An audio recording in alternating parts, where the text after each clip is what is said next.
Hey students, this is your Professor Omelianchuk, and today we're going to be talking about the case against genetic enhancement.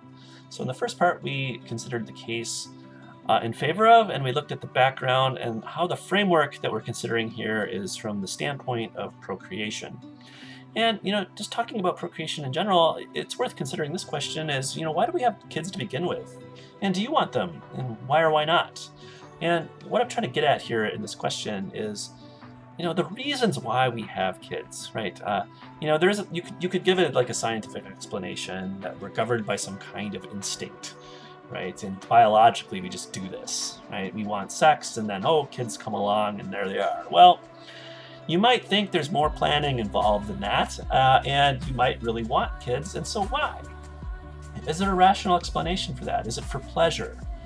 Is it just for your own purposes? You want to make a little mini-me in your image or something like that? Or do you think that kids are just kind of intrinsically valuable and they're worth pursuing for their own sake, right? And you don't really need a reason, to go beyond that will explain you're having kids, as if the kids were the means, right, to achieving some other goal. No, the kids themselves just are the goal.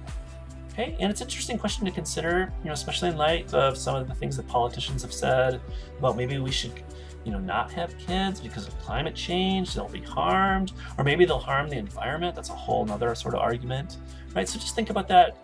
I won't be asking about this in the discussion section, so you don't have to write about it. I know it's a personal question, but it is worth thinking about because it does kind of get us into what we're talking about today. And that is policies and objections to policies that are trying to pursue the ethics of good birth, right? So good birth is kind of the literal understanding of the word eugenics, the Greek stem eu and gen, right? Eu kind of means good, gen means birth or generation. Okay, so think of euthanasia, that's about good death. Eugenics is about good birth, right? And so there's two different kinds, right, that are out there that distinguish the new eugenics from the old. So the old eugenics, was just pseudoscientific. It was oppressive. It was harmful, and it was concerned with enhancing the germline and the stock of a nation. Here we're at the individual level, okay? And so what these views are trying to do is capture what was good, the good idea about that movement, and try to work it out for our policy considerations today. And there's two different kinds. There's beneficent, and that's the case. We dwelt on that in our lecture in the last one. We looked at Julian Savulescu's argument, and he said that people should use genome editing tools to give our children the best chance at the best possible life. And that's a strong statement that actually says that you're morally obligated to do this. So the law might not require you to do this, but morality does, right? This is what it means to be a good parent, right? So you think about the parent-child relationship, and you are to do what's best for your kids, okay? You are to act in the best interests of your children, and if if editing, I'm just going to use that word, if that's going to further those interests, then you ought to do it, okay? There's no room for freedom. Now, by contrast, liberal eugenics, right, that is all about freedom, right? So this one emphasizes autonomy, whereas this one emphasizes beneficence, okay? And so people are free to not use it, but they should be free to use it too if they want to, so long as no harm is done and everyone has a fair opportunity to enhance, right? So this undermines, right, this fairness argument that sometimes people make that, well, if we allow this to happen, the rich will pursue it and the poor won't be able to, and we'll have kind of this master race, that's further stratified, the inequality between rich and poor, right? That's actually a really interesting argument and a great practical worry, and I think it's a good argument, but it may not get at the deep reason why we find designing babies objectionable, and that is something that Sandel wants to give us. All right, so he wants to argue against both forms of eugenics, and this is his argument. And now his paper is very interesting. It's very long. I apologize for that. You can find it online too if you want to read it. It's on the Atlantic's website. You just type in the title of the paper onto Google, and this will come up. And he goes over a lot of different things. All right, and I should say Sandel is no slouch. He teaches at Harvard, and he's a very famous teacher. He's a well-loved teacher. You can find his class on justice online. and he is a brilliant communicator. He is known for taking really hard and difficult concepts and putting them in simple language that people understand. Right? So this paper is also widely cited. It's very famous. It got turned into a book that you can buy. And this is really the heart of the paper. I just kind of want to give this to you. And we're back here again to the parent-child relationship here. And he thinks that, you know, the moral categories about beneficence, avoiding harm, autonomy, fairness, right? These are the 4 principles of biomedical ethics, right? You should see that from our week 1 unit. That's what these are. He just doesn't think that these are sufficiently robust to explain what is objectionable about creating designer babies, right? He actually thinks that there's something more corrupting happening here to the parent-child relationship, which is very, very special, right? And so he has this to say, to appreciate children as gifts, right? This is something that parents should be doing, okay? So this is one of the assumptions here, is to accept them as they come, not as objects of our design, or products of our will, or instruments of our ambition, right? So parental love is not to be contingent on the talents and attributes of a child that a child happens to have. Okay, so there's this unconditionality. Unconditional love is a big part of being a good parent, and this resonated with me, as a reader, because when my wife was pregnant with our first child, and I remember we were getting closer to the due date, and I was just thinking, wow, what's she going to be like, right? What's she going to be like, right? It's just this, it's open possibilities, and I just remember resolving, well, no matter what she's like, I'm going to love and accept her, right? That's my job as her father, right? And so that kind of attitude is the right sort of attitude that Sandel wants to promote. He wants to safeguard in this, and he thinks that the project of genetically engineering and designing our children is actually going to corrupt that attitude in the parent-child relationship, right? And the corruption is going to come from the drive for mastery, right? So designing the traits of our children, right, in the sense of mastery, exemplifies for Sandel an invasive kind of control over the lives that eliminates that openness to the unbidden, right? Which is going to require this act of faith, hope, and love and generosity to embrace. And that's part of being a parent. You simply cannot control everything that happens to your kids. It's a risk, and it's a risk that's characterized by love, all right, and all these virtues. Okay, you believe in them, you hope for them, you give. It's sacrificial. You give much to them, right? And these are virtues of parenting, right? And the parent-child relationship that are under threat by this drive for mastery. So in his view, the non-designed child is received on its own terms, but the designed child is received on the designer's terms. So if things don't work out in the design, suppose something goes awry, and now the child doesn't have all the wonderful attributes they have, but now they have some kind of congenital disability. Now what, right? And that there's a kind of disappointment, maybe a kind of contempt, right? And a rejection. Right? And it introduces a kind of conditionality into the parent-child relationship, which is just not the right attitudes that we should have towards kids. Okay, this is Sandel's view.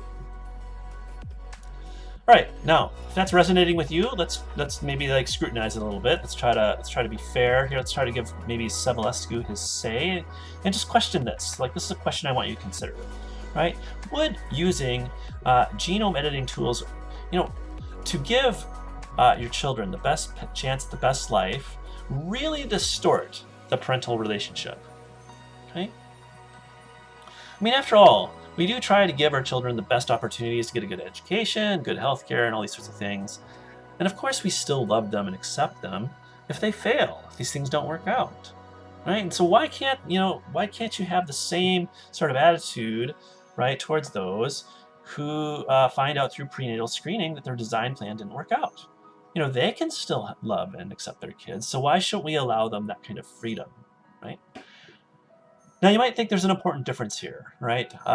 So try to explain that if you think there is. I mean, Stendhal might think, well, look, that's all well and good. Maybe people can do that, right? But we've already observed, through hyper-controlling parents who are trying to make their kids as educated as possible, as healthy as possible, that there's a lot of disappointment and parental abuse and problems and conflict between parent and child because the kid doesn't always kind of work out, right? They become disappointments to their kids. And so why would we want to further that tendency that we already have by allowing us more control, not over just like what their activities, right, and what they're doing with their time, but also just their very genetic constitution. Okay, so you might think about that. And so here's what the heart of this question really is who has a deeper understanding here of what's important in the parent-child relationship? Is it Savulescu,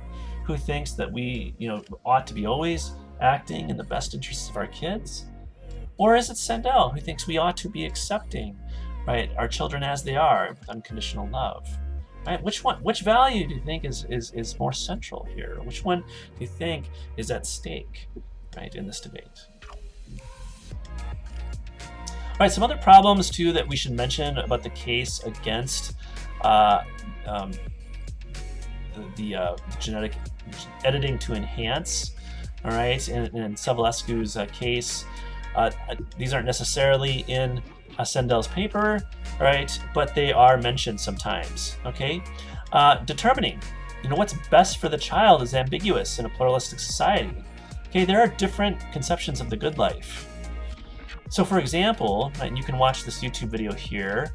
It's about a deaf couple who think that deafness is just not harmful. This is just part of human diversity, and so they are going through an IVF process and finding donors of gametes who can ensure that their child will have a congenitally deaf condition. Right, and this has actually been done. There was this lesbian couple who were able to do this. They actually did bring about a deaf child this way. They found a sperm donor who had a history of deafness in the family, and so they got their deaf kid. Right, so you might think, well, what's wrong? Is that wrong? Did they violate what's best for the best possible life? Savulescu certainly doesn't share this view of disability. It also might be wrong too on Stendhal's view. This might be just another desire for mastery and introduces conditionality. I mean, suppose things didn't work out for this couple and their kid was a hearing child, right? So there's those kinds of issues as well. Okay. There's also the discrimination and abortion problem. If you've paid attention to James Watson, the co-discoverer of the DNA molecule with Francis Crick, he's gotten himself into all kinds of trouble with the really kind of awful things that he says.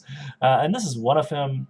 He said this a while back. If you can find a gene which determines the sexuality, and a woman decides, and he means sexual orientation here, and a woman decides that she doesn't want a homosexual child, well, let her.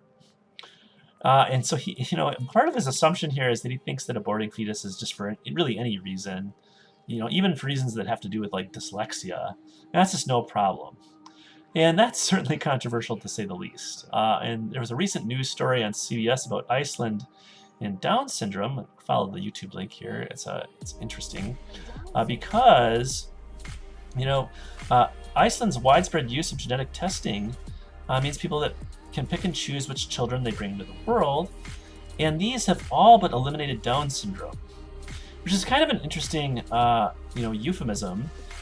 It hasn't eliminated Down syndrome as a condition. It's eliminated just the people with Down syndrome. At least in utero. There are a couple kids that are born every once in a while with Down syndrome, but they're very much alone in this world. I mean, there's no one like them. And their parents feel like this is a society that does not want them, right? They're stigmatized as unwanted children.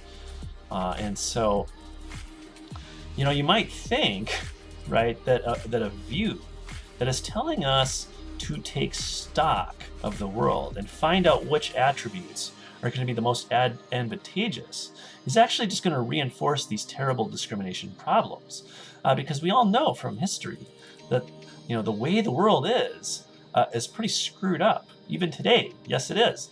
And we might think that the way the world is, it's not very kind to people who are gay or LGBT, or people who have Down syndrome, or even people with dyslexia, right? I mean, it's just like, you might not think that maybe what should happen is the world should change first, and not people's genetic constitutions, right? And so this is an objection that is sometimes raised, and it's an interesting one. It's a powerful one. So consider that. Now, you might respond to this sort of thing and think, well, does selecting against a condition necessarily devalue the lives of people with the condition?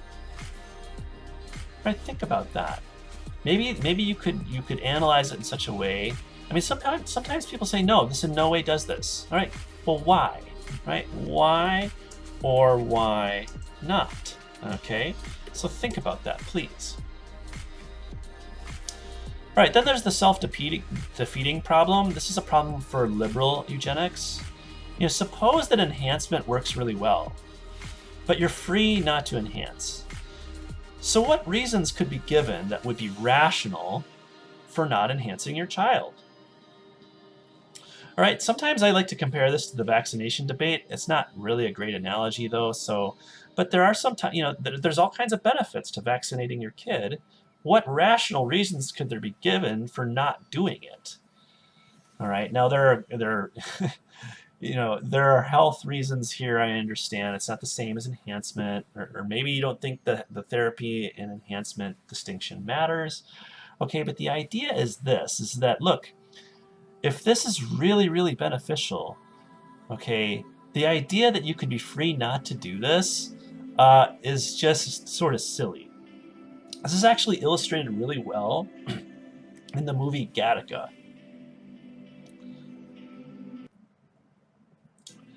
Sorry about that. I had to go through a coughing fit. Okay. We were talking about Gattaca. And what's interesting about that movie, is that the couple has what's called a godchild, where they just kind of, mom and dad are in the backseat of a car, and they conceive and they have their kid, and they don't do any kind of genetic engineering. And the kid is, he's a good kid, but he's got glasses, and he's maybe he's dyslexic and all this kind of stuff. And then they have like the enhanced child, right? They do it the normal way. Okay, that's what's become the normal way. And of course, the kid, turns out to be stronger. He doesn't have the problems with myopia. He doesn't have to wear glasses. And it just seems that, not being able to justify the choice of having a godchild, right, because it isn't producing the benefits, right, for that child, seems to really undermine the permissibility of not using enhancement technology. All right, so that's another objection to consider. All right, so lastly, I just want to talk about, well, what about therapeutic uses? And in general, I talked about how, if it could be proven safe, and we had some, debilitating conditions that we could correct, well, then we should do so, right? And most people think that editing to heal would be okay so long as it's safe, right? But there are some interesting criticisms of this idea. First of all, there's a scientific problem here. There's very few conditions that can be related to like a single gene. So there are some ones that are important, right? Like we talked about the cystic fibrosis and Huntington's disease, all right? But not a lot of them are like that. Most of our conditions have to do with multiple genes and how they interact. And then it gets even more complicated. It can be multifactorial, where you have problems with genes and their interaction with the environment. And most genetic disorders fall into this category. And so screwing around with someone's DNA may not do anything at all, right? In fact, you could produce a lot of off-target mutations and really hurt people. right? So, like I said, I mean, a lot of times we've been framing things conditionally. Well, if it could be proven safe, well, that's a pretty big if, all right? And so the promises of gene therapy are very limited. You might not think that it'll change everything. There's some reasons you might not think that it's going to just change the world super fast like everybody thinks. And then there's just some other issues to kind of get into about health, right? There's a difference between the kind of editing you could do. You could do a somatic editing. This just changes your body and that's it. Whereas germline is going to change what's going on in your body and then your future offspring. And the health considerations tend to think that somatic is more acceptable than germline, more permissible. But in both cases, we don't know about the long-term effects. So there might not be a problem if you're suppressing cancer in a patient who can't, bear children anymore. But it gets trickier if the person can have kids and pass that stuff on to their kids. Will there be unintended consequences? So we're in this familiar place. More research on gene mechanics need to go forward before the therapy becomes practicable. I'm just giving this as some background information. I know this isn't really a part of the case against enhancement. Right? I just kind of wanted to give this because I didn't do this in the last lecture and it was just getting too long. And then of course there's the cautionary tale of Hui Zhenhui. This is the Chinese researcher who got in trouble for editing the genomes of two twin embryos to suppress their the heritability of the HIV virus. And interestingly enough, Julian Savulescu responded to this when this happened, and he's all about, gene therapy. Well, actually, no, he found this to be just monstrous. And he talks about why he thinks that this was really bad. Right? So if you're interested in how ethicists think about this, even who are very optimistic about, the promises of this stuff, there are interesting ways that that editing to heal gets criticized. And so I recommend this to you for your own research if you're interested in writing about this paper or writing about this topic. Okay. All right. So that is the lecture, and that is the end. So shoot me an email if you have any questions, and I will talk to you later.